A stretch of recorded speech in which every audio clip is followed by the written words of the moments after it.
আরে কি স্যার কি এ থাম থামে আরে এ ওর মাথায় ও কি রে স্যার কি দাম দাও স্যার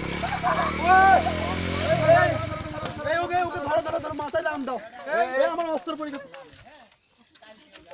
তুমি কি করো হ্যাঁ ভাই কি আসসালামু করেন আলাইকুম ভাই ওয়ালাইকুম আসসালাম আপনি কারা ভাই আমরা ধরো মানুষ আমরা মানুষ আপনি কি করেন ওটা ওটা কি মাথা কাটি কিসি মাথা কি মাথা কাটেন ভাই কত দিন ওইটা আছে হবে দেখি মাথা কাটেন এত বড় ধরে জিনিস কিসি মাথা কাটতে দে এটা লাগে না ধরেন না ভাই ভাই ধরেন না এত রাস্তা ধরে তো লাইসেন্স মাথা কাটি ভাই এত কৃষকের লাইসেন্স এই তোর মাথায় কি ওটার কি তোর লাইসেন্স করা আছে আরে ভাই কলমের লাইসেন্স নাই এটারও লাইসেন্স নাই কলমের লাইসেন্স করতে হয় তোর মাথায় এই কথা এই দেখো তোর পোশাকটা দেখো তো কি স্যার স্যার